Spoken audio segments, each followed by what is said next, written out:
আল-ইয়াওমা আকমালতু লাকুম দীনাকুম ওয়া আতমামতু আলাইকুম নি'মাতি ওয়া রাদিতু লাকুমুল ইসলাম দীনা।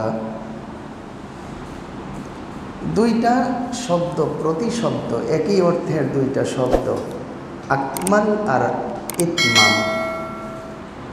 ইকমাল অর্থ পরিপূর্ণ করা। দেখেন না, দাওরায়ে হাদিস যারা পড়ে তাদেরকে বলে তাকমিলে পড়ে। তার মানে এই বছর পড়লে তার মাওলানা কমপ্লিট, পরিপূর্ণ।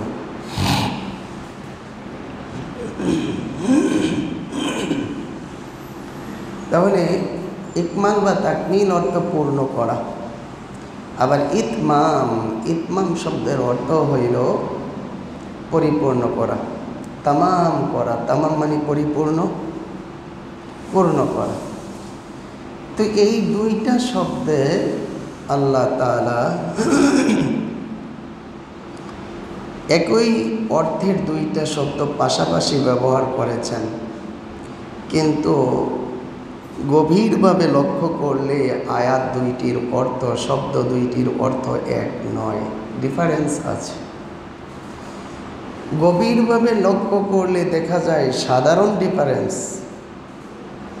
আর যদি আল্লাহওয়ালাদের দৃষ্টি থেকে আরও গভীর দৃষ্টিতে তাকায়, তাহলে দেখা যায় রাত দিন নয়, আকাশ পাতাল নয়, আরও বেশি ডিফারেন্স, আরও বেশি ব্যবধান। কেমনে? আল-ইয়াওমা আকমালতু লাকুম, আমি আজকের দিবসে তোমাদের জন্য পূর্ণ করে দিলাম, দীনাকুম, তোমাদের ধর্মকে। আল-ইয়াওমা আকমালতু লাকুম দীনাকুম ওয়া আতমামতু আলাইকুম, এবং তোমাদের জন্য পূর্ণ করে দিলাম নি'মাতি, আমার নিয়ামত, ওয়া রাদিতু লাকুমুল ইসলাম দীনা, আর তোমাদের জন্য আমি সন্তুষ্ট হলাম ইসলাম ধর্ম দিয়ে। ইকমাল শব্দের অর্থ পূর্ণ করা, ইতমাম অর্থ পূর্ণ করা, কিন্তু দুই পূর্ণর মধ্যে ব্যবধান আকাশ পাতাল। ইকমাল অর্থ হলো এমনভাবে পূর্ণ করা যার পরে আর ধরা যায় না, আর নেয় না, আর আটে না। একটা গ্লাসে পানি নিলেন, এত ভরছেন পানি, আর এক ফোঁটা পানি দিলেও চতুর্দিকে পড়ে যাবে, এরকম ভরা। এই ভরার নাম হইল ইকমাল। আবার আমরা যখন বলি এক গ্লাস ভরে পানি দাও, তো এক গ্লাস পানি ভরে দিল, কিন্তু একজনকে পান করতে দিলে পূর্ণ গ্লাস বইটা দেওয়া যায় না, একটু কম দিতে হয়, ঠিকই না কথা? এটারও কিন্তু আপনি পূর্ণ এক গ্লাস পানি দাও বলছেন, এটাও পূর্ণ। আর টেবিলের উপরে রেখে আপনি যে গ্লাসটা পরিপূর্ণ করলেন পানি দিতে দিতে, আর এক ফোঁটা পানিও যদি দেন তাহলে পড়ে যাবে, চতুর্দিকে ছড়ে পড়বে, এটাও পরিপূর্ণ। ওইটাও গ্লাস ভর্তি, এটাও গ্লাস ভর্তি, ওটাও পূর্ণ গ্লাস ভর্তি, এটাও পূর্ণ গ্লাস ভর্তি, দোনোটাই পূর্ণ ভর্তি, তারপরেও ব্যবধান আছে না নাই? সাধারণভাবে বোঝানোর জন্য এক্সাম্পল দিলাম। তাহলে গ্লাস ভর্তি দুই প্রকার, একটা হলো আর এক ফোঁটাও নেবে না, আরেকটা হলো যে আরও কিছু নেবে, কিন্তু দোনোটাই বলি পরিপূর্ণ। ঠিক এমনই আল-ইয়াওমা আকমালতু লাকুম, আমি তোমাদের জন্য ধর্মকে পরিপূর্ণ করে দিলাম, এমন কমপ্লিট করে দিলাম যেই ধর্মের মধ্যে আর সুই পরিমাণ জায়গাও কারো জন্য আমি আল্লাহ বাকি রাখি নাই। ইসলাম ধর্ম এত পরিপূর্ণ, এটার মধ্যে আর এক বিন্দু পানি, একটা সুই কেউ দেওয়ার মতো জায়গা আমি রাখি নাই। এটাকে একেবারে ইসলাম ধর্ম এই পরিমাণ পরিপূর্ণ। এরপরে যদি এক বিন্দু কেউ বাড়িয়ে বলে, তাহলে ধর্ম থেকে পড়ে যাবে। অতএব ইসলাম ধর্মের মধ্যে নিজের বানানোর মতো ক্ষমতা কারো কথা বলেন। এরপরে যদি কেউ নিজের থেকে বানায় সেটা হবে বিদআত। নবীজি বলেন কুল্লু বিদআতিন দালালা ওয়া কুল্লু দালালাতিন ফিন্নার। সব বিদআতই হলো পথভ্রষ্টতা, আর সব পথভ্রষ্ট লোকেরাই যাবে জাহান্নামে। এই জন্য ইসলাম ধর্মের মধ্যে নিজের মন গড়া কিছু করা যাবে না, নিজের থেকে বানায়া করা যাবে না। যেটা নবী করে নাই, যেটা সাহাবায়ে কেরাম করে নাই, যেটা কোনো তাবিঈন থেকেও পাওয়া যায় না, যেটা কোরআনে পাওয়া যায় না, যে কাজটা হাদিসে পাওয়া যায় না, সাহাবায়ে কেরামের ইজমার মধ্যে পাওয়া যায় না, কিয়াসের সাথেও মিলে না, এমন কোনো কাজ করার নাম হইল বিদআত, নিজের থেকে বানায়া করা। এটা করা হারাম, যারা করে নবী বলছে জাহান্নামে যাবে। জুমায় কিঞ্চিত আলোচনা চলে আসছিল, হাসরের ময়দানে নবীজি হাউজে কাউসার পান করাইবেন নবীর উম্মতদেরকে। সব উম্মতকে না, তার মধ্যে উম্মতের কিছু গুণ থাকতে হবে। সেই গুণের মধ্যে উল্লেখযোগ্য গুণ হলো সে সুন্নত তরিকায় জীবনযাপন করে। তারে নবীজি নিজ হাতে হাউজে কাউসার পান করায় দিবেন, যে সুন্নত অনুযায়ী জীবনযাপন করে। একদল লোক পিপাসার্ত, মনে হয় এক নদী পানি তার বুকের ভেতরে ঢেলে দিলেও তার পিপাসা নিবারিত হবে না।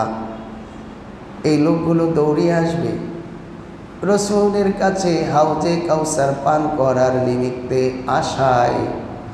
অভিপ্রায়ে রসুলের কাছে দৌড়িয়ে যখন আসবে, ফেরেশতারা উপর থেকে একটা পর্দা ঢেলে দিবেন। পর্দার কারণে তারা নবীজির কাছে আসতে পারবে না। নবীজি বলবেন, ও ফেরেশতারা, এরা আমার উম্মত, এদেরকে আসতে দাও, আমার কাছে আসতে দাও। আমি নবী তাদেরকে এমন একটু পানি পান করে দিই, জান্নাতে যাওয়া পর্যন্ত কোনো দিন আর পানি পিপাসা লাগবে না। জান্নাতে যাওয়া পর্যন্ত কেন বলছেন? জান্নাতে যাইলে কি পিপাসা লাগবে? তাফসিরের কিতাবের মধ্যে লেখে হাউজে কাউসার দুইটা হবে, একটা হবে হাসরের ময়দানে, আরেকটা হবে জান্নাতের ভেতরে। সুবহানাল্লাহ। হাসরের ময়দানে বুখারী শরীফের মধ্যে আসছে, সূর্য তো নিচে নেমে আসবে, মাইলিন 1 মাইল কেউ বলেছেন, কোন রাবি বলেছেন আরো কাছাকাছি। সূর্যের এখন তো পেট দিয়ে আলো দেয়, মুখ দিয়ে আলো দিবে, 12টা মুখ হবে। সৌর তাপের কারণে হাসরের ময়দানের জমিনটা রাঙ্গা হয়ে যাবে। কেমন রাঙ্গা হবে? গরু জবাই করে চামড়া ছিলানোর পরে তার ভিতরের পিঠটা যেমন রক্তে লাল টকটক হয়, হাসরের ময়দানটা সূর্যের তাপের কারণে এমন লাল হয়ে যাবে, তামা হয়ে যাবে। গুনাহগারগুলো ছিট মারবে চিংড়ি মাছের মতো, পা রাখা যায় না, সহ্য করা যায় না, চিংড়ি মাছের মতো ছিটকাইতে থাকবে, ছিটকাইতে থাকবে। এমন একটা কঠিন অবস্থায় একদল লোক নবীজির কাছে দৌড়িয়ে আসা হাউজে কাউসারের পানি পান করার চেষ্টা করবে। ফেরেশতারা পর্দা ঢেলে দিবে, তাদেরকে আসতে দিবে না, নবী থেকে তাদেরকে অন্তরাল করে ফেলবে। নবীজি বলবেন, আসতে দাও, এরা আমার উম্মত। ফেরেশতারা বলবে, ইয়া রাসূলুল্লাহ সাল্লাল্লাহু, এরা আপনার উম্মত ঠিক, কিন্তু বিদআতি উম্মত। আপনি দুনিয়া থেকে বিদায় হয়ে যাওয়ার পরে আপনার রেখে যাওয়া ধর্মের মধ্যে পরিবর্তন করেছে, বিবর্তন করেছে, পরিবর্তন করে ফেলেছে। তারা বিদআতি কর্মকাণ্ড করেছে, সুন্নতের জায়গায় তারা বিদআত চালু করেছে। তখন নবীজি বলবেন সহকান সহকা মান গায়্যারা দীনি বাদি, আমার পরে যারা আমার ধর্মকে পরিবর্তন করেছ, তোমরা দূর হও। আজকে আমি নবীর সাথে তোমাদের সাক্ষাতের কোনো ব্যবস্থা নাই। এই আয়াতের মধ্যে লেখে আল-ইয়াওমা আকমালতু লাকুম দীনাকুম, ও নবী আমি আপনার আর আপনার উম্মতদের জন্য ইসলাম ধর্মকে পরিপূর্ণ করে দিলাম। এই ধর্মের মধ্যে আর কেউ সুই ঢুকানোর মতো ক্ষমতাও নাই। এত পরিপূর্ণ করেছি, গ্লাসে এই পরিমাণ পানি দিয়েছি, আর এক ফোঁটা পানি দিলেও চতুর্দিকে ছড়িয়ে পড়ে যাবে। আমি ইসলাম ধর্মটাকে এমন কমপ্লিট করেছি, এর মধ্যে কেউ যদি আঙ্গুল ঢুকাইতে চায়, সই ঢুকাইতে চায়, আর একটু বাড়াইতে চায়, কমাইতে চায়, সে নিজেই ইসলাম ধর্ম থেকে দূর হয়ে যাবে। ইসলাম ধর্মটা তো হিন্দু ধর্ম না যে তুমি বানায়া পালন করবা। ইসলাম ধর্মটা তো হিন্দু ধর্ম না যে 12 মাসে 13 পূজা বানাইবা আর করবা। এটা আল্লাহ তাআলার পক্ষ থেকে কমপ্লিট করা। এটার মধ্যে তোমার নিজস্ব মতামত খাটানোর কোনো জায়গা যদি বাড়ায়া দাও এটাও হবে বিদআত, কমিয়ে দাও সেটাও হবে বিদআত। যা আছে তাই মানতে হবে, যা আছে তাই স্বীকার করতে হবে। তুমি আমলে পরিণত হয়তো কম করতে পারো, কিন্তু স্বীকারোক্তিতে কমপ্লিট পুরা করতে হবে। এটার নাম হইল আল-ইয়াওমা আকমালতু লাকুম, তোমাদের জন্য ইসলাম ধর্মটাকে পরিপূর্ণ করে দিলাম। ورضيت لكم اليوم أكملت لكم دينكم وأتممت عليكم نعمتي ورضيت لكم الإسلام دينا, এবং আমার নিয়ামত তোমাদের জন্য পূর্ণ করেছি।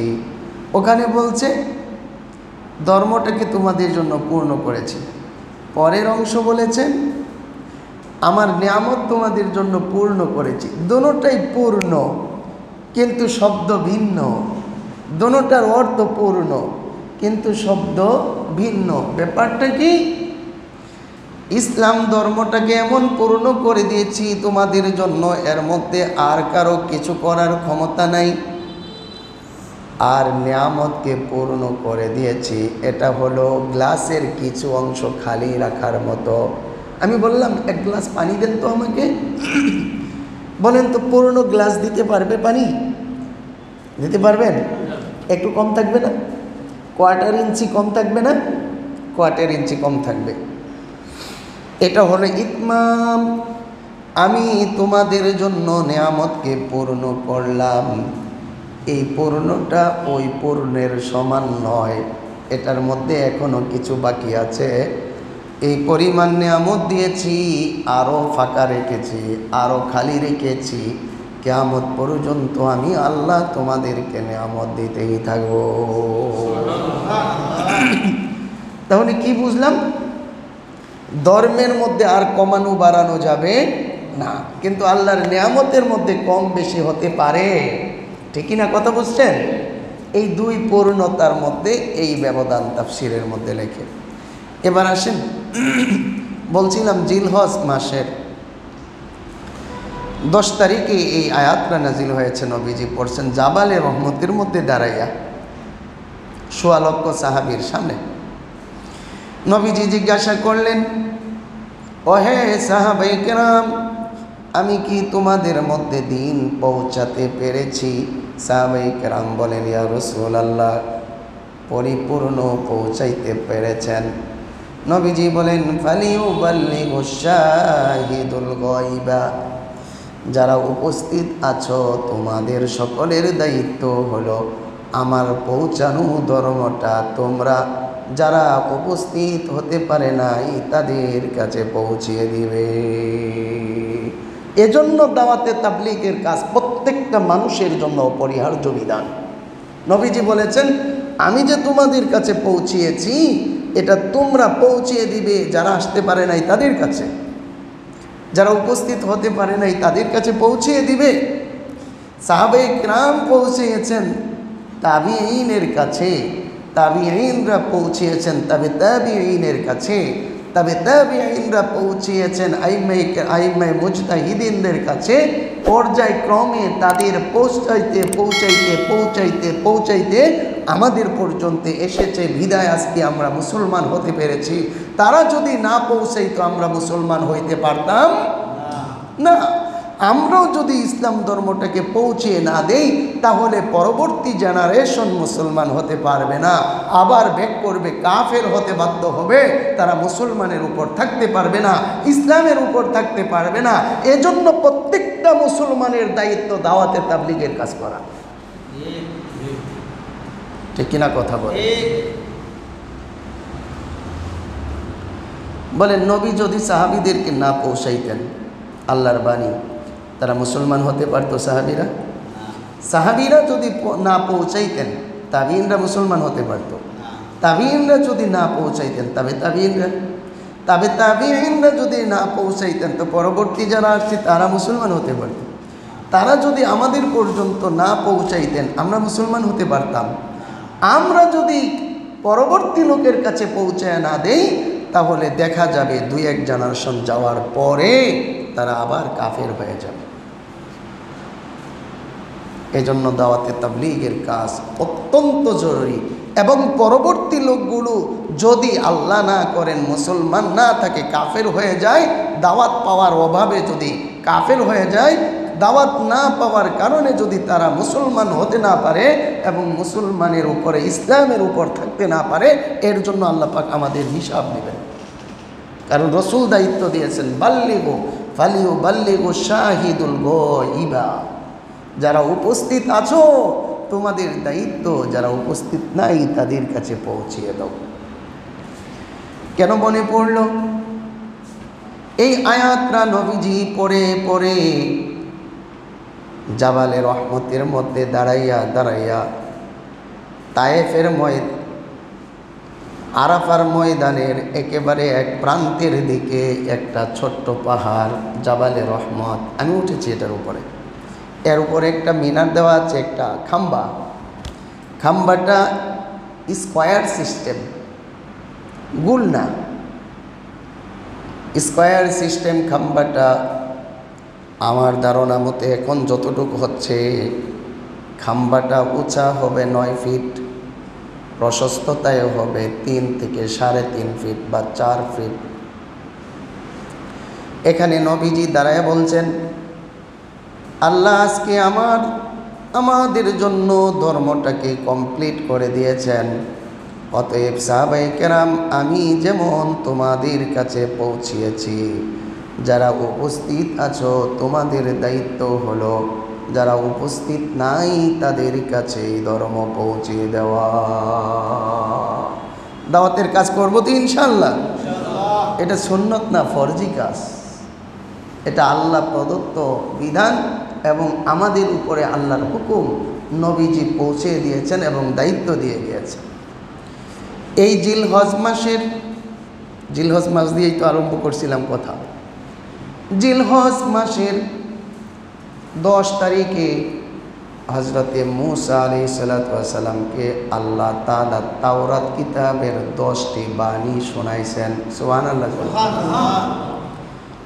যখন নাকি ফেরাউনের দাওয়া খাইয়া মূসা আলাইহিসসালাম এবং তার সাথী সঙ্গীগণ, তার উম্মতগণ যখন নদী পাড়ি দিয়া ওপারে চলে গেলেন, যাওয়ার পরে তারা কয় মূসা, বনি ইসরাইল জাতি তো গাউড়া কো, মূসা আমরা ঈমান আনব না যতক্ষণ পর্যন্ত আল্লাহকে আমাদেরকে স্বচক্ষে দেখাইতে না পারো।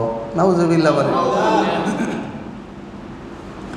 আল্লাহকে যদি স্বচক্ষে দেখতে পারি তাহলে ঈমান আনব, যদি স্বচক্ষে দেখাইতে না পারো ঈমান আনব না।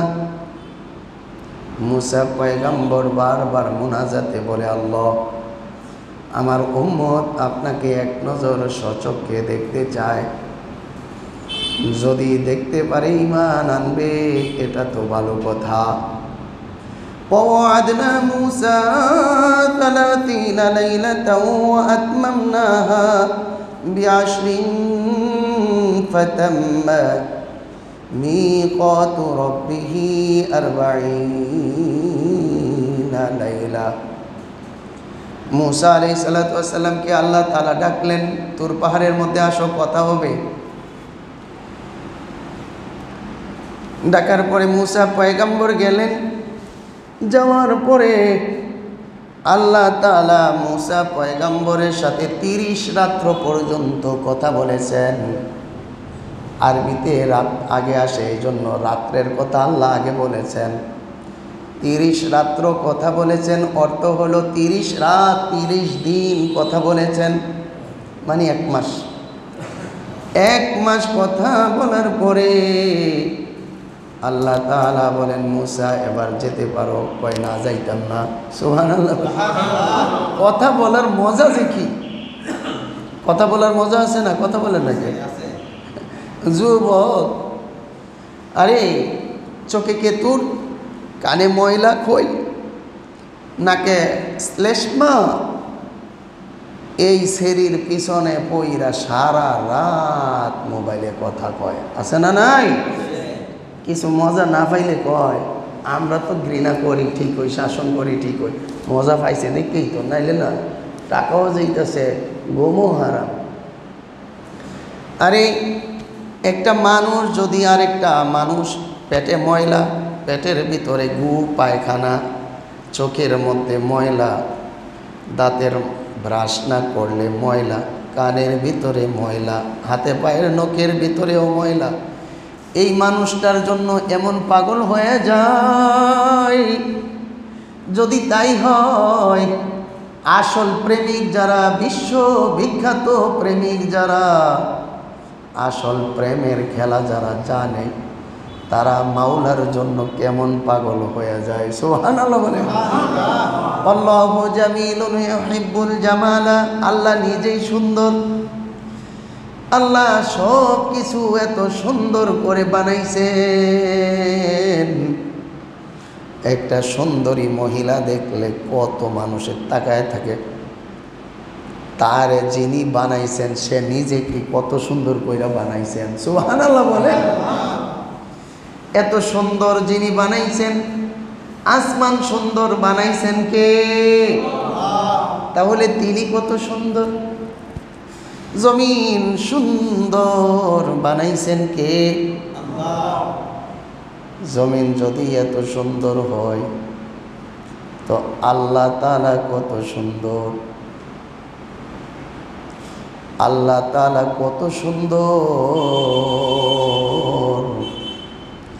তার প্রেমে যারা পড়ছে তারা কত রাত কথা বলতে পারে। সাধারণ একটা মেয়ের প্রেমে পড়ে রাতের রাত দরজা লাগাইছে, আবার দেখে মা বাবাই শোনে কিনা, বাতি নিবাইছে, সারা রাত আলাপ করতেছে। এত এশক যদি পড়ে যায়, এত প্রেমে যদি পড়ে যায়, হাকিকি প্রেম, প্রকৃত প্রেম যার সাথে করতে হয়, তার সাথে যদি কথা বলে, ওই কথার মজা কি পরিমাণ। সুবহানাল্লাহ বলেন না। 30 দিন 30 রাত কথা বলার পরে আল্লাহ পাক বলেন, মুসা এবার যেতে পারো। কয় যাইতাম না। যাও যাও, কয় এত মজা পাইছি। ওয়াতাম্মাহা ওয়াতমামনাহা ب10 فأتم ميقات ربي। আল্লাহ বলেন, যাও সময় বাড়ায় দিলাম। সুবহানাল্লাহ। আরো 10 দিন বাড়ায় দিছে। একটানা 40 দিন 40 রাত কথা বলার পরে আল্লাহ তাআলা কথা বলছেন মুসা পয়গম্বরের সাথে। এই 40 দিন 40 রাত পর্যন্ত কথা বলেছেন 1,40,000 ভাষায়। সুবহানাল্লাহ, 1,40,000 ভাষায় কথা বলছেন। বলার পরে কয়, মুসা তুমি আমার কথাগুলো থেকে এই 40 রাত 40 দিন কথা বললাম, তুমি কি বুঝলা? কয় কিছু বুঝি নাই। কিছু বুঝি নাই কেন? এগুলো তো আমার মাতৃভাষা না, আমি বুঝবো কেমনে? আল্লাহ তাআলা এবার মুসা পয়গম্বরের মাতৃভাষায় কথা বলছেন। সুবহানাল্লাহ বলে। নবীদেরকে আল্লাহ তাআলা যার যার মাতৃভাষা দিয়ে পাঠাইছেন। সূরা ইব্রাহিমে আল্লাহ বলছেন, ওয়ামা আরসালনা মির রাসূলিন ইল্লা বিলিসানি কওমিহি লিয়ুবাইয়িনা লাহুম ফায়াদিল্লুল্লাহু মান ইয়াশাউ ওয়া ইয়াহদি মান ইয়াশাউ ওয়া হুয়াল আজিজুল হাকীম। আল্লাহ তাআলা বলেন, আমি প্রত্যেক নবীকে তার মাতৃভাষা দিয়ে পাঠাইছি। মাতৃভাষা দিয়ে পাঠাইছি কেন? তার জাতিকে যেন বুঝাইতে পারে, আমার দেওয়া কিতাব যেন জাতির কাছে পৌঁছাতে পারে, আমার দেওয়া দায়িত্বের দাওয়াত যেন জাতির কাছে নিজের ভাষায় বুঝাইতে পারে, পৌঁছাইতে পারে। এজন্য আমি আল্লাহ প্রত্যেক নবীকে তার মাতৃভাষা দিয়ে পাঠাইছি। হযরতে মুসা পয়গম্বরের সাথে আল্লাহ তাআলা তার মাতৃভাষায় কথা বলার পরে আল্লাহ জিজ্ঞাসা করলেন, মুসা এবার কি কিছু বুঝছো? এবার কি কিছু বুঝতে পেরেছ? মুসা পয়গম্বর বলে, আল্লাহ এবার আমি পাই টু পাই বুঝে ফেলেছি, 16 আনা বুঝতে পেরেছি। কি বুঝলা? কি বুঝলা? যতক্ষণ পর্যন্ত আপনি বললেন আর যতক্ষণ পর্যন্ত আমি শুনলাম, শুধু একটা জিনিসই বুঝলাম, আপনি রব্বুল ইজ্জত শুধুমাত্র আখিরি পয়গম্বর শেষ নবী মুহাম্মাদুর রাসূলুল্লাহ সাল্লাল্লাহু আলাইহি ওয়াসাল্লামের উম্মতের প্রশংসা করেছেন। আল্লাহু আকবার, আল্লাহু আকবার। আমাদের প্রশংসা আল্লাহ করেছেন মুসা নবীর সাথে। মুসা তুমি কি জিজ্ঞেস করলে না কেন এত প্রশংসা করি আখিরি পয়গম্বরের? আর আখিরি পয়গম্বরের উম্মতের প্রশংসা এত কেন বেশি করি? আল্লাহ আপনি বলেন কেন এত প্রশংসা করেন, আমি তো জানি না। আল্লাহ তাআলা বলেন, আমার নবী আখিরি পয়গম্বর জনাবে মুহাম্মাদুর রাসূলুল্লাহ বলেন সাল্লাল্লাহু, এবং তার উম্মতেরা তাদের চলনে বলনে, খাবারে, শোনে, ঘুমানে, জাগ্রত হওয়ায়, কাজে কর্মে, সর্বক্ষেত্রে আমি আল্লাহর প্রশংসা করবে। আমি আল্লাহর প্রশংসা করবে, এই জন্য আমি আল্লাহ অ্যাডভান্স প্রশংসা করলাম। সুবহানাল্লাহ। আরে পানি পান করবে তো বিসমিল্লাহ, প্রশংসা কার? খাবার খাবে তো বিসমিল্লাহ, প্রশংসা কার? সুসংবাদ শুনবে তো আলহামদুলিল্লাহ, প্রশংসা কার? দুঃসংবাদ শুনলে ইন্না লিল্লাহ, কথাগুলো কার? আশ্চর্যজনক কোনো কথা শুনলে সুবহানাল্লাহ, তাসবিহটা কার? জোরে কয় না কার? ঘুমাইতে যাবে আল্লাহুম্মা বিসমিকা আমুতু ওয়া আহইয়া, এই নামটা কার? আবার পড়বে আলহামদুলিল্লাহিল্লাযী আহইয়ানা বাদামা আমাতানা, এইখানেও নামটা কার? আবার রাস্তা দিয়ে চলতেছে ঘর থেকে বের হইতেছে বিসমিল্লাহি তাওয়াক্কালতু, বিসমিল্লাহি নামটা কার? রাস্তা দিয়ে চলতেছে, জিকিরে ফিকিরে চলতেছে, ডান দিক থেকে চলতেছে জিকিরটা কার? বাজারে যাইতেছে, লা ইলাহা ইল্লাল্লাহু ওয়াহদাহু লা শারীকা লাহু লাহুল মুলকু ওয়া লাহুল হামদু ইউহয়ী ওয়া ইউমীত ওয়া হুয়া আলা কুল্লি শাইইন কদির। এই দুয়ার মধ্যে সবগুলো প্রশংসা কার?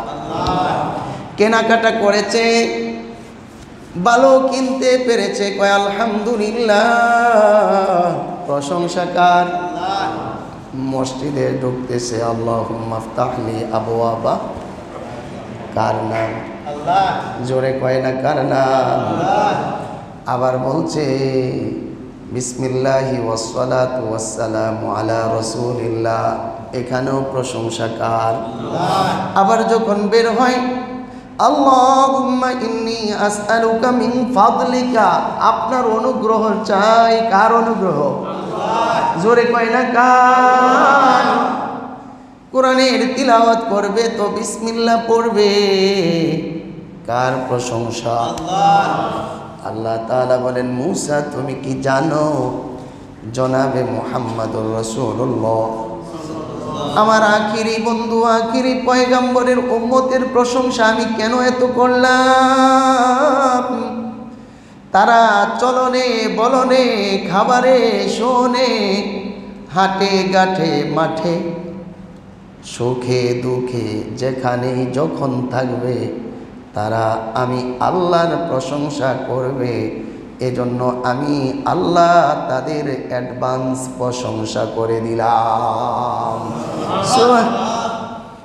এই কথাগুলো যেদিন আল্লাহ বলছিলেন, ওই দিনটা ছিল জিলহজ মাসের 10 তারিখ। এই কথার থেকে এত লম্বা ওয়াজ চলে আসলো। জিলহজ মাসের 10 তারিখে মূসা পয়গম্বরকে আল্লাহ বিদায় দিলেন। জিলকদ মাসে 1 মাস কথা বলার পরে কয় তৃপ্তি মিটি নাই, আরো 10 দিন কথা বললেন। জিলহজের 10 দিন, জিলকদের 30 আর জিলহজের 10, কোরবানির ঈদের দিন কথা শেষ। কথা বইলা আল্লাহ তাআলা মূসা পয়গম্বরকে বিদায় দিছেন 10টা উপদেশ দিয়া। কয়টা? 10টা। জোরে বলেন, কয়টা উপদেশ দিয়া? 10টা উপদেশ দিয়েছেন। তোমার উম্মতকে শোনায় দিবা, শুধুমাত্র তোমার উম্মতকে না, বিশ্ববাসী এটা জানবে আর মানবে। আল্লাহ 10টা উপদেশ দিয়া 1 নাম্বার বলেন, উবুদুল্লাহ লা তুশরিকা লাহু লা শারীকা লাহু। 1 নাম্বার উপদেশ তোমার উম্মতকে গিয়ে বলবা, 1 নাম্বার উপদেশ হলো ইবাদত করতে হবে একমাত্র আল্লাহর। আল্লাহর ইবাদতের মধ্যে কাউকে শরীক করা যাবে না। জোরে বলেন, শরীক করা যাবে না। হযরতে মুআজ ইবনে জাবাল রাদিয়াল্লাহু তাআলা আনহু বলেন, নবীজি আমাকে 10টা নসিহত করেছেন, তার মধ্যে 1 নাম্বার নসিহত করেছেন, তুমি আল্লাহর সাথে কাউকে শরীক করবে না। ওয়া ইন কুতিলতা আও হুররিকতা, যদি তোমাকে কেটে টুকরা টুকরাও করা হয়, এমনকি যদি তোমাকে আগুনে জ্বালাইয়াও দেওয়া হয়, তথাপি আল্লাহর সাথে কাউকে শরীক করবে না। তাওরাত কিতাবের মধ্যে মূসা পয়গম্বরকে আল্লাহ 10টা নসিহত কইরা প্রথমটা বলেন, উবুদুল্লাহ লা তুশরিক বিল্লাহ। তোমার উম্মতকে বলে দিবা, বিশ্ববাসীকে বলে দিবা, একমাত্র ইবাদত করে যেন আমি আল্লাহর, আমার সাথে যেন কাউকে শরীক না করে। 2 নাম্বার উপদেশ দিয়ে বলেন, লা তাহলিফু বিল্লাহি কাযিবা, কখনো যেন তারা আমার নামে মিথ্যা কসম না করে, মিথ্যা কসম যেন না করে, বিশ্ববাসীকে জানায় দিবা। 3 নাম্বার নসিহতের মধ্যে আল্লাহ বলেন, হাফিজু ইয়াউমাস সাবত, তাদেরকে জানিয়ে দিবা, বিশ্ববাসীকে জানিয়ে দিবা, শনিবার যেন হেফাজত করে, শনিবারকে যেন সম্মান করে, হেফাজত করে। শনিবার দিন ইহুদিরা শনিবার দিন শুধু ইবাদতের জন্য রেখে দেয়, কাজকর্ম বন্ধ। আল্লাহ তাআলা আসমান জমিন বানাইছে 6 দিনে। কয় দিনে বানাইছেন? জোরে বলেন। হুয়াল্লাযী খালাকাস সামাওয়াতি ওয়াল আরদা ফী 6 আইয়াম সুম্মা ইসতাওয়া আলাল আরশ। 6 দিনে বানাইছেন আসমান জমিন, আল্লাহ তাআলা 6 দিনে বানাইছেন। তার মধ্যে 2 দিনে আসমান বানাইছেন আর 2 দিনে জমিন বানাইছেন। 2 2 4।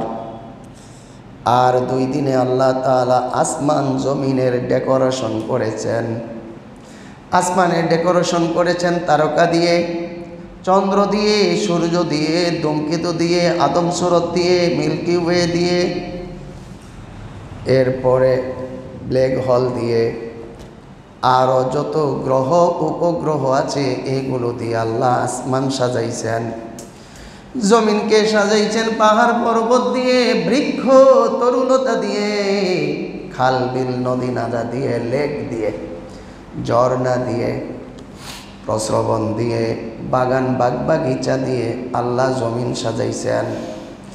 এই 6 দিনে আল্লাহ তাআলা তার সৃষ্টি কমপ্লিট করার পরে মালিক সুবহান একদিন রেস্ট করেছেন। সুবহানাল্লাহ বলেন।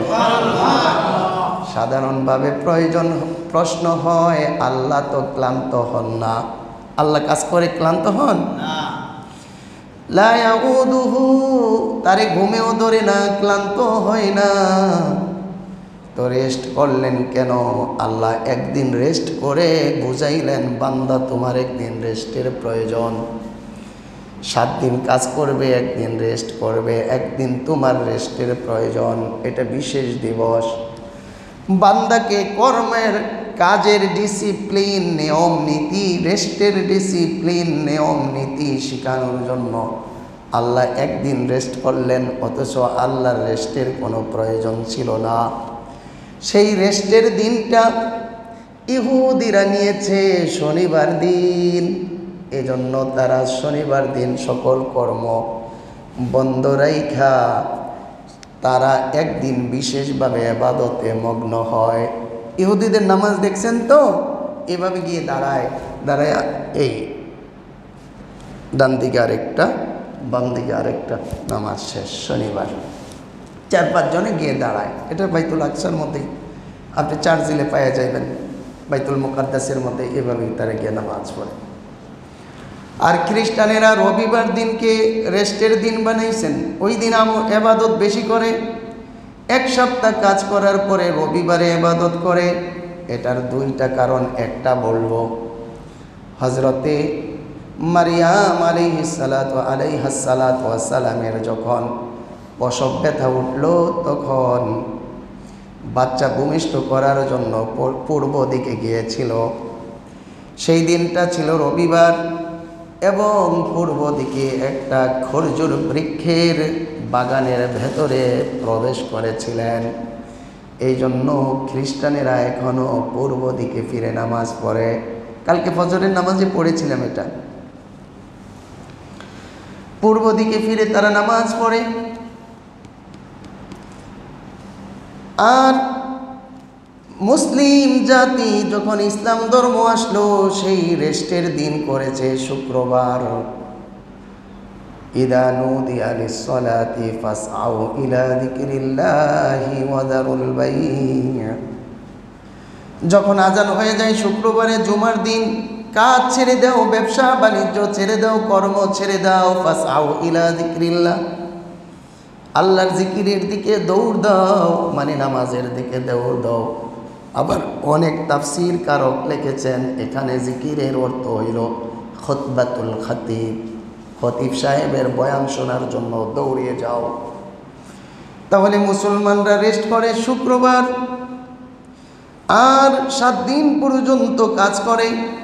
ইহুদিদের জন্য শনিবার দিনটা আল্লাহ তাআলা নির্ধারণ করে দিয়েছিলেন তাওরাত কিতাবের মাধ্যমে, আর বলেছিলেন মাছ ধরা যাবে না, কারণ মাছেরাও ইবাদত বন্দেগী করে।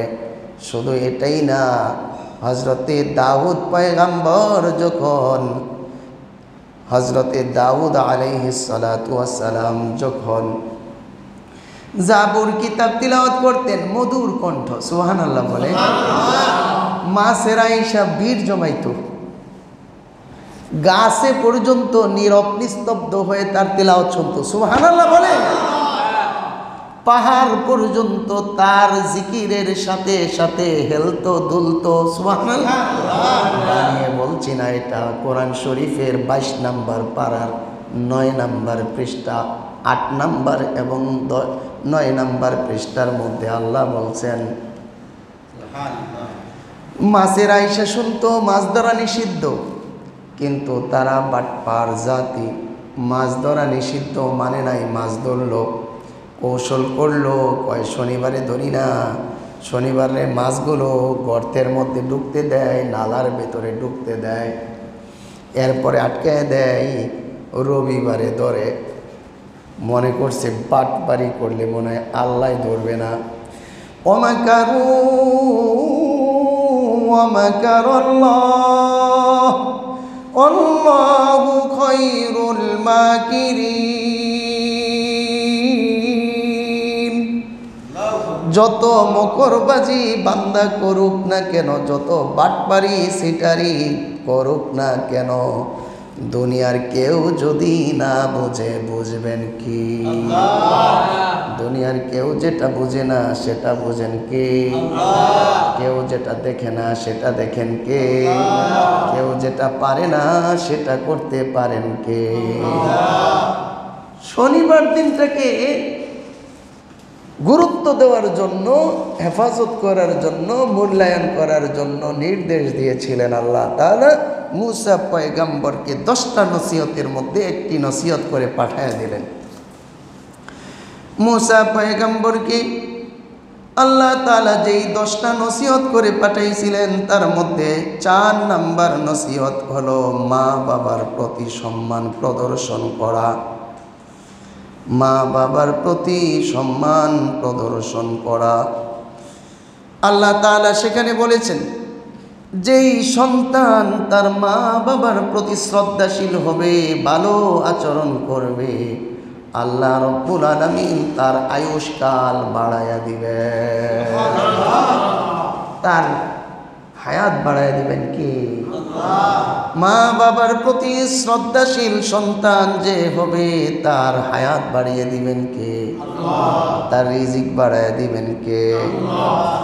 واخفض لهما جناح الذل من الرحمة وقل رب ارحمهما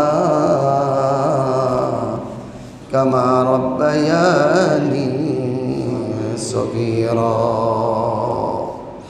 5 নম্বর উপদেশ দিয়ে মুসাকে পাঠাইলেন। 5 নম্বর উপদেশ হলো ওয়ালা তাকরাবুজ জিনা ইন্নাহু কানা ফাহিশাতাও ওয়া সাআ সাবিলা। জিনার কাছেও যাইবা না। তোমার উম্মতকে জানিয়ে দাও, তোমার মাধ্যমে বিশ্ববাসীকে পৌঁছিয়ে দাও, জিনা এমন একটা গর্হিত কাজ, কেউ যেন তার কাছেও না যায়। 6 নম্বর নসিহত করলেন ওয়ালা তাকতুলু আওলাদাকুম মিন ইমলাক। খাদ্য সংকটের ভয়ে তোমার সন্তানকে হত্যা করো না। খাদ্যের অভাবে তোমার সন্তানকে হত্যা করো না। পেটের মধ্যে বাচ্চা আসছে, 4 মাস হইলে রূহ চলে আসে, এমন অমানুষ এখনো পৃথিবীতে আছে। 6 মাসের বাচ্চাও ঔষধ খাইয়া ফালাইয়া দেয়, আছে না নাই? হারাম। এটা মানুষ হত্যার গুনাহ, মানুষ হত্যার গুনাহ। 7 নম্বর নসিহত করেছেন ওয়ালা তাসরিকু, চুরি করবা না। আস-সারিকু ওয়াস-সারিকাতু ফাকতুউ আইদিয়াহুমা। আল্লাহ তাআলা বলেন চোর চোরনির 2 হাত কেটে দাও।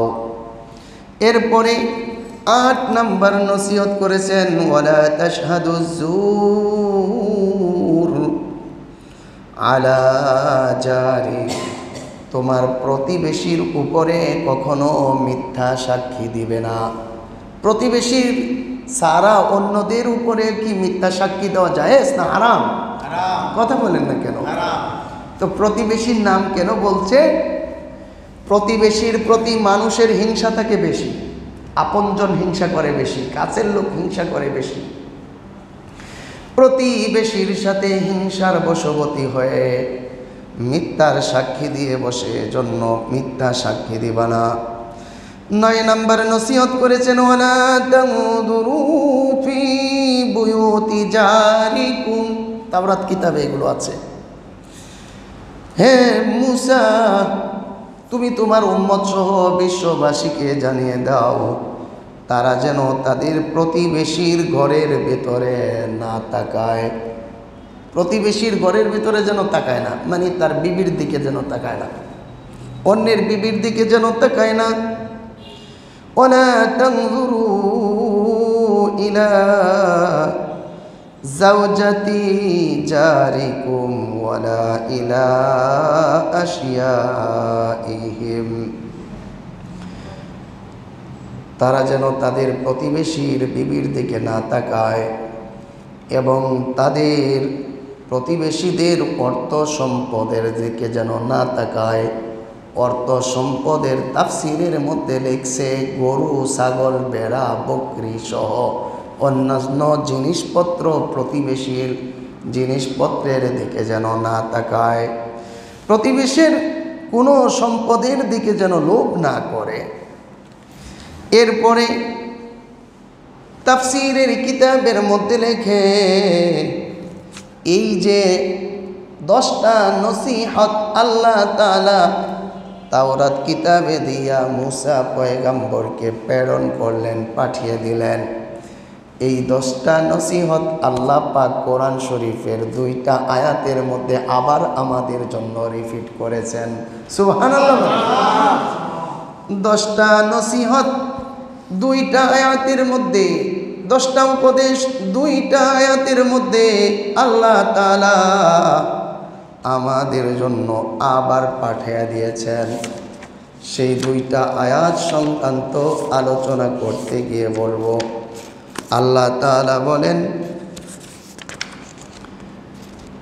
কুল হালুম্মা শুহাদাআকুমুল্লাযীনা ইয়াশহাদুনা আন্নাল্লাহা হারামা হাযা, হে নবী বিশ্ববাসীকে বলেন আসো, তোমরা আসো, আমি জানিয়ে দেই তোমাদের জন্য আল্লাহ কি হারাম করেছেন।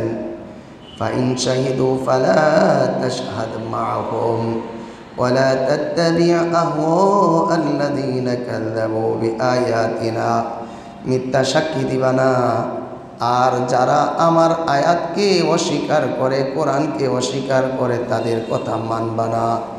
ওয়াল্লাযীনা লা ইউমিনুনা বিল আখিরাতি ওয়া হুম বিরাব্বিহিম ইয়াদিলুন, আর যারা আখিরাত বিশ্বাস করে না, তাদের রবকে বিশ্বাস করে না, আর ইনসাফের বিচার করে না, তাদের কথা মানবা না, তাদের সাথে চলবা না। কুল তাআলাউ আতলু মা হাররামা রাব্বুকুম আলাইকুম, হে নবী বলেন তোমরা আসো, আমি তিলাওয়াত করে করে পড়ে পড়ে তোমাদেরকে শোনাচ্ছি, শোনাবো তোমাদের জন্য আল্লাহ কি কি হারাম করেছেন। 1 নাম্বার আল্লাহ তুশরিকু বিহি শাইআ, আল্লাহর সাথে কাউকে শরীক করবে না। ওয়াবিল ওয়ালিদাইনি ইহসানা, মা বাবার সাথে উত্তম আচরণ করবে, ভালো ভালো আচরণ করবে, কথা বলবে। ওয়ালা তাকতুলু আওলাদাকুম মিন ইমলাক, খাদ্য স্বল্পতার কারণে, খাদ্য সংকটের কারণে, অভাবের ভয়ে সন্তানদেরকে হত্যা করবা না। নাহনু নারযুকুকুম ওয়া ইয়াহুম, তাদেরকে হত্যা করবে কোন যুক্তিতে? শোনো, ভালো করে শোনো। আমি আল্লাহ তোমাদের রিজিক দেই, তাদের রিজিকটাও আমি আল্লাহই দেব। তোমরা যখন খেয়ে আছো, মরে যাও নাই, তো তোমাদের সন্তানেরাও খেয়ে থাকবে, মরে যাবে না। রিজিক দিবেন কে? ওয়ালা তাকরাবুল ফাওয়াহিশ ওয়ালা তাকরাবুল ফাওয়াহিশ মা যাহারা মিনহা ওয়া মা বাতান। প্রকাশ্যেও ফাহেসা কাজের কাছেও যাবে না। ফাহেসা বলতে জিনা। প্রকাশ্যেও জিনার কাছে যাবে না, গোপনেও জিনার কাছে যাবে না। ওয়ালা তাকতুলুন নাফসাল্লাতী হারামাল্লাহু ইল্লা বিল হক। যাকে মারা, যাকে হত্যা করা আল্লাহ হারাম করেছেন, তাকে হত্যা করবা না। যালিকুম ওয়াসাকুম বিহি। এই নসিহতগুলো আল্লাহ তাআলা তোমাদেরকে করতেছেন লাআল্লাকুম তা'কিলুন। আল্লাহু আকবার। এই নসিহতগুলো আল্লাহ এই জন্য করেছেন যাতে করে তোমরা দিমাগ খাটাও, আকল খাটাও, জ্ঞান খাটাইয়া দেখো এই কাজগুলো, এই কথাগুলো মানা দরকার আছে না নাই। আরও অনেক লম্বা হয়ে যাইতেছিল, মনে পড়তেছিল, আজকে আর বললাম না। যতগুলো নসিহতের কথা আল্লাহ তাআলা বলেছেন, তাওরাতে শুনিয়েছি 10টা, এখানেও শোনাইলাম 2টা আয়াত থেকে। আল্লাহ তাআলার এই উপদেশগুলো মানার এবং আমল করার তৌফিক আল্লাহ দান করেন।